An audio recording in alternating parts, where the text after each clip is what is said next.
Hello student. इस video lecture में हम क्लाउड कंप्यूटिंग के यूनिट 2 को डिस्कस करेंगे। जैसा कि आप जानते हैं, cloud computing CS final year का सब्जेक्ट है। फर्स्ट यूनिट में हमने क्लाउड कंप्यूटिंग के बारे में जाना, उसके एवोल्यूशन, उसके इतिहास के बारे में जाना, उसके एडवांटेज क्या हैं इसके बारे में जाना, तथा उसके प्रकार को हमने डिस्कस किया था। इसमें हम बात करेंगे यूनिट 2 में सर्विस एवं डिप्लॉयमेंट मॉडल। ठीक है। तो जैसे कि आपको बताया था मैंने ब्रीफ में कि तीन प्रकार से, मतलब क्लाउड कंप्यूटिंग को हम दो प्रकार से बांट सकते हैं या वर्गीकृत कर सकते हैं। पहला, सर्विस के आधार पे, जो भी सर्विस क्लाउड कंप्यूटिंग प्रोवाइड कर रहा है उसके आधार पे, और दूसरा डिप्लॉयमेंट के आधार पे, यानी डिप्लॉयमेंट लोकेशन क्या है उसके आधार पे। ठीक है। तो हमने पहला जो टाइप है सर्विस के आधार पे, उससे देखिए क्लाउड कंप्यूटिंग का सर्विस मॉडल। एक ये रफ डायग्राम बना करके आपको एक्सप्लेन किया गया है, मतलब किस प्रकार से क्लाइंट और सर्वर के मध्य पूरा इंफ्रास्ट्रक्चर काम करता है। क्लाइंट जो कि किसी एप्लीकेशन को एक्सेस करता है, वो एप्लीकेशन किसी न किसी प्लेटफॉर्म पे चलता है, और वो प्लेटफॉर्म किसी पर्टिकुलर इंफ्रास्ट्रक्चर पर। जैसे आप फेसबुक को इंस्टॉल करते हैं। फेसबुक क्या है? एक एप्लीकेशन है, वो प्लेटफॉर्म पे चलता है। प्लेटफॉर्म कौन से प्लेटफॉर्म पे? एंड्रॉयड पे। एंड्रॉयड इंस्टॉल कहाँ होता है? आपके डिवाइस पर। ठीक है। तो ये आपको डायग्राम है जिसमें क्लाउड कंप्यूटिंग का सर्विस मॉडल। तो क्लाउड कंप्यूटिंग में सर्विस बेस्ड तीन मॉडल होते हैं, समझ में ना। क्लाइंट और सर्वर के मध्य एक्सेस या इंटरफेस के रूप में काम करता है ये मॉडल। क्लाउड कंप्यूटिंग में सर्विस बेस्ड तीन मॉडल्स होते हैं। पहला IaaS, जिसे हम इंफ्रास्ट्रक्चर एज ए सर्विस बोलते हैं। दूसरा PaaS, यानी प्लेटफॉर्म एज ए सर्विस। तीसरा SaaS, software as a service. Infrastructure as a service, platform as a service and software as a service. सबसे पहले आप एक बात समझिए, क्लाउड कंप्यूटिंग आपने समझा जैसे, तो मैंने बताया था कि क्लाउड का मतलब क्या होता है कि मैंने आपको गूगल ड्राइव, यूट्यूब पे आप वीडियो अपलोड करते हैं, फेसबुक, हर जगह पे। तो केवल और केवल इसका मतलब ये नहीं कि आपको केवल वो डेटा स्पेस प्रोवाइड कर रहा है, मतलब डेटा के लिए स्टोरेज प्रोवाइड कर रहा है, नहीं। क्लाउड कंप्यूटिंग आपको वर्चुअल माध्यम में कई प्रकार की अन्य सर्विसेज भी प्रोवाइड करता है बिसाइड्स डेटा लोकेशन स्टोरेज। मतलब आप अपना फाइल डेटा कंप्यूटर पर स्टोर कर सकते हैं, कंप्यूटर के माध्यम से रिमोट लोकेशन पर, क्लाउड पर स्टोर कर सकते हैं। ठीक है। तो क्या करता है क्लाउड कंप्यूटिंग? आपको स्पेस प्रोवाइड करता है, स्टोरेज प्रोवाइड करता है, जो कि आपके सिस्टम पे ना हो करके किसी रिमोट लोकेशन पे होता है, जो कि सर्वर होता है, डेटाबेस सर्वर होता है, मेल सर्वर होता है, काफ़ी इंफ्रास्ट्रक्चर होता है। ठीक है। तो इसका मतलब ये नहीं केवल आप उसको डेटाबेस के रूप में मत देखिएगा क्लाउड कंप्यूटिंग को। क्लाउड कंप्यूटिंग डेटाबेस के बियॉन्ड भी बहुत विस्तृत है। कैसे है? अब डिपेंड करता है कि क्लाउड कंप्यूटिंग कौन सी सर्विस प्रोवाइड कर रहा है। यदि वह infrastructure as a service provide कर रहा है, मतलब समझ रहे हैं, इंफ्रास्ट्रक्चर एज ए सर्विस का मतलब ऐसे समझिए कि आपको केवल वो अपना इंफ्रास्ट्रक्चर देगा, रिसोर्स देगा। मतलब समझ रहे हैं कि जैसे किसी को शादी वादी करनी है, इस समय शादियों का सीज़न चल रहा है, तो आपको कोई एक ग्राउंड, समझ रहे हैं, आपको एक कोई ग्राउंड है जहाँ पर आपको सारी चीज़ें मैनेज करनी है, और उसे आपको प्रोवाइड कर दिया गया। उसमें बस अब इंफ्रास्ट्रक्चर मिल गया, आपको अन्य सारी चीज़ें उसमें इम्प्लीमेंट करनी है, सारा मैनेजमेंट। ये आपका हुआ इंफ्रास्ट्रक्चर एज अ सर्विस। मतलब कि जैसे कोई भी कंपनी है, उसने अपना बड़ा सर्वर लगाया, डेटाबेस लगाया, डेटाबेस सर्वर, मेल सर्वर, और पूरा आईटी इंफ्रास्ट्रक्चर तैयार किया।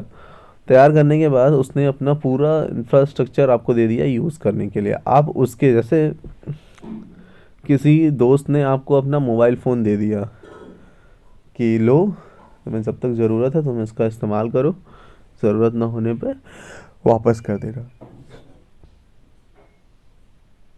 ये आपका हुआ इंफ्रास्ट्रक्चर एज ए सर्विस। दूसरा प्लेटफॉर्म एज ए सर्विस, मतलब किसी व्यक्ति ने अपना मोबाइल फ़ोन आपको दिया, किसके लिए? आप उसमें अपनी ज़रूरत का कोई ऐप इंस्टॉल कर लें। ठीक है, जैसे आजकल पढ़ने लिखने के लिए बच्चों को पेरेंट दे रहे हैं गूगल मीट और ये सारे ऐप इंस्टॉल करके, बाईजूस इत्यादि। तो प्लेटफॉर्म एज ए सर्विस में क्या हुआ, हमने पूरा इंफ्रास्ट्रक्चर उन्हें नहीं दिया, बल्कि हमने उन्हें एक प्लेटफॉर्म प्रोवाइड कराया जहाँ पर वो अपने ऐप को इंस्टॉल कर सकते हैं, या फिर चाहे तो अपना खुद का नया ऐप क्रिएट कर सकते हैं। मतलब हमने एक प्लेटफॉर्म उनको दे दिया। तीसरा है सॉफ्टवेयर एज ए सर्विस। इसमें क्या होता है, इसमें ना हम अपना इंफ्रास्ट्रक्चर देते हैं, ना ही हम उनको प्लेटफॉर्म देते हैं, हम उन्हें केवल सॉफ्टवेयर, जैसे किसी को फेसबुक या मेल भेजना है, कोई व्यक्ति आया आपके पास कि भैया मुझे मेल करना है, आपको अगर लो ठीक है मेल कर लो, अपने जीमेल से आपने उसको लॉगिन करा दिया, आईडी उसकी रहेगी, उसने अपना मेल सेंड किया, उसके बाद आप लॉग आउट कर देते हो। तो आपने यहाँ पर क्या यूज़ किया, केवल सॉफ्टवेयर यूज़ किया। तो हम 3 तरीके से क्लाउड कंप्यूटिंग को डिवाइड कर सकते हैं ऑन बेसिस ऑफ सर्विस। कौन सी सर्विस हम उससे ले रहे हैं। अगर हम इंफ्रास्ट्रक्चर यूज़ कर रहे हैं तो infrastructure as a service, platform केवल यूज़ कर रहे हैं तो प्लेटफॉर्म एज ए सर्विस, और यदि सॉफ्टवेयर के रूप में यूज़ करें तो सॉफ्टवेयर एज ए सर्विस। आगे हम इसे डिस्कस करते हैं। तो इंफ्रास्ट्रक्चर एज ए सर्विस के बारे में देखें, IaaS, PaaS, SaaS और SaaS। इसे हार्डवेयर एज ए सर्विस के रूप में भी जानते हैं। Infrastructure as a service IaaS को HaaS hardware as a service, मतलब किसी ने अपना खुद का एक बड़ा सा सेटअप इंस्टॉल किया पूरा, और क्या हुआ कि उसने अपना पूरा का पूरा सेटअप किसी दूसरे को दे दिया कि लो तुम इसे चलाओ, मैं नहीं चला पा रहा, इस तरह का कंसेप्ट। ठीक, तो इसे हार्डवेयर एज ए सर्विस के रूप में भी जानते हैं। ये एक ऐसा कंप्यूटिंग इंफ्रास्ट्रक्चर होता है जो कि इंटरनेट पर मैनेज होता है। देखिए पूरा क्लाउड कंप्यूटिंग क्या है, इंटरनेट के माध्यम से ही एक्सेस होगा, कहीं बैठ करके एक्सेस नहीं किया, तो पूरा इंटरनेट पर बेस्ड है। इसका मुख्य एडवांटेज यह है कि यूज़र को फिज़िकल सर्विस को परचेज एवं मैनेज करने की आवश्यकता नहीं होती। जैसे मान लो आपको शादी वादी को मैनेज करना, ठीक है, शादियाँ होती हैं आजकल, तो क्या होता है कि लोग लॉन बुक कर लेते हैं, 1-2 दिन का कार्यक्रम होता है, तो उसने लॉन का खर्च दिया, उसने पूरा अपना पूरा इंफ्रास्ट्रक्चर इनको दे दिया, ठीक है, बाकी अंदर सारी चीज़ें वो खुद से मैनेज करते हैं। ठीक, तो इसका बड़ा एडवांटेज क्या है, मान लो कि किसी को खूब बड़े से मतलब शादी करने के लिए केवल अगर पूरा हॉल मैनेज करना पड़े, घर पे सारा सब कुछ क्रिएट करना पड़े, तो ज़्यादा खर्च हो जाएगा। उससे अच्छा क्या है कि आप रेडीमेड, आपको 1 दिन का काम है, आपने एक लॉन बुक किया और तो उसी प्रकार से बड़ी बड़ी IT कंपनियां, तो जैसे गूगल हुआ, माइक्रोसॉफ्ट हुआ, ये सब तो अपना खुद का सर्वर और ये पूरा IT इंफ्रास्ट्रक्चर क्रिएट करती हैं, रखती हैं, लेकिन सभी के बजट उतना ज़्यादा नहीं होता। जो छोटी कंपनियां होती हैं क्या करती हैं, इनके पास खुद का तो IT इंफ्रास्ट्रक्चर होता नहीं है, तो क्या करती हैं कि इन्हीं कंपनियों से, मतलब जो इंफ्रास्ट्रक्चर सर्विस प्रोवाइड करते हैं, पूरा उनका इंफ्रास्ट्रक्चर रेंट पर, पे पर यूज़ हो, जितनी ज़रूरत हो उस मॉडल के हिसाब से ले लेते हैं। ठीक है, तो इसमें क्या फ़ायदा होता है कि जो भी फिज़िकल सर्वर हैं, यूज़र को अपना खुद का सर्वर, यानी अगर आप किसी चीज़ को इंस्टॉल करना चाहते हैं सर्वर पे, वेबसाइट को होस्ट करना चाहते हैं, तो आपको ख़रीदने की ज़रूरत नहीं है, ना ही उसे मैनेज करने की ज़रूरत है, केवल आप उसको सर्विस एज ले करके यूज़ करिए। कैरेक्टरिस्टिक्स क्या क्या होते हैं, यानी कि उसकी विशेषताएँ क्या क्या होती हैं इंफ्रास्ट्रक्चर एज ए सर्विस की। पहला, resources are available as a service, यानी कि जो भी रिसोर्स आपको चाहिए सिस्टम को रन कराने के लिए, सॉफ्टवेयर को रन कराने के लिए, वो सब आपको सर्विस के रूप में प्रोवाइड करा जाएंगे।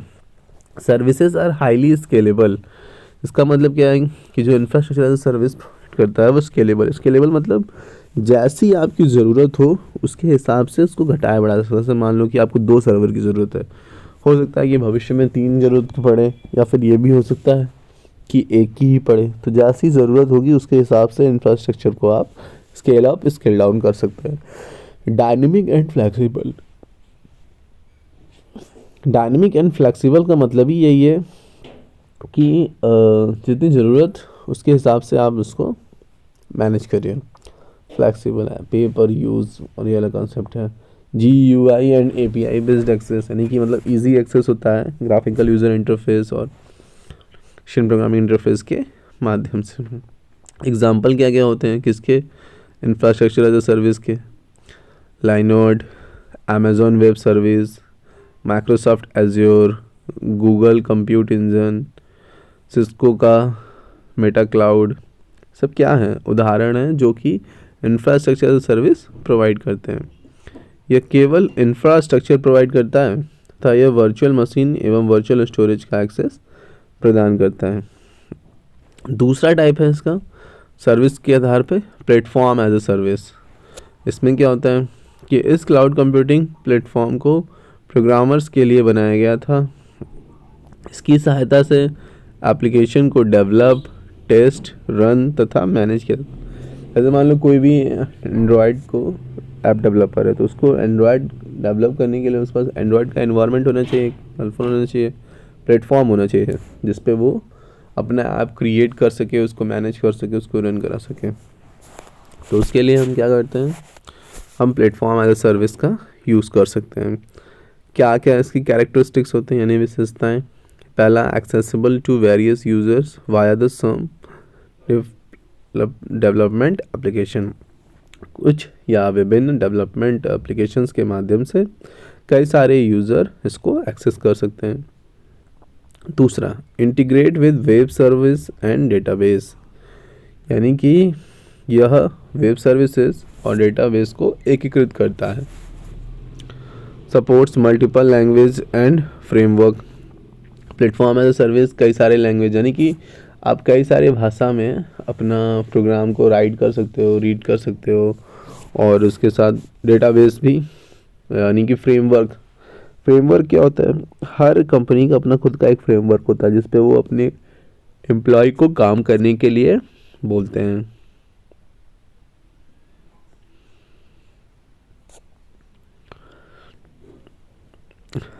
सपोर्ट्स मल्टीपल लैंग्वेज, इसके उदाहरण कौन कौन से हैं, force.com, Google app engine, window azure, open Swift, ये सब क्या हैं, सब उदाहरण हैं किसके, प्लेटफॉर्म एज अ सर्विस के।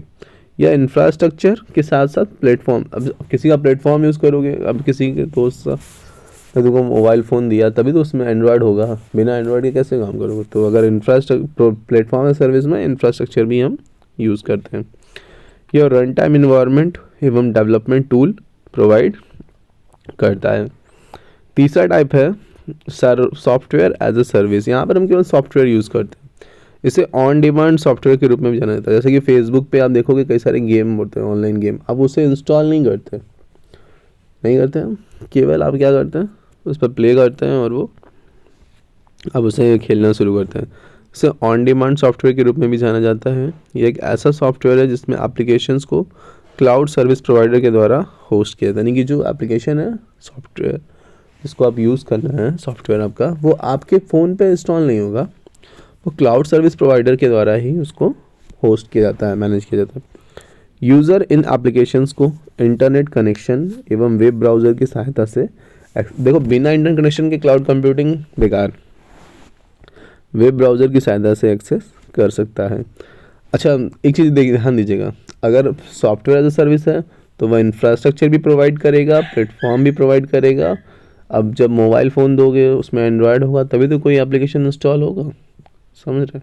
केवल इंफ्रास्ट्रक्चर तो केवल खाली मोबाइल दे दीजिए, प्लेटफॉर्म तो मोबाइल के साथ उसमें एंड्रॉयड दीजिए, और अगर सॉफ्टवेयर सर्विस तो मोबाइल, एंड्रॉयड, उसके साथ जो भी आप सॉफ्टवेयर उसको प्रोवाइड करना चाहते हैं। क्या क्या कैरेक्टरिस्टिक्स होते हैं सॉफ्टवेयर एज ए सर्विस के, इसे हम किसी सेंट्रल लोकेशन यानी केंद्रीय स्थान से मैनेज करते हैं। Hosted on a remote server, जो सॉफ्टवेयर होता है वो किसी रिमोट सर्वर पे, यानी आपके फिजिकल डिवाइस पे होस्ट ना होकर किसी रिमोट सर्वर पर होस्ट होता है। एक्सेसिबल ओवर द इंटरनेट, इसे इंटरनेट के माध्यम से हम एक्सेस कर सकते हैं।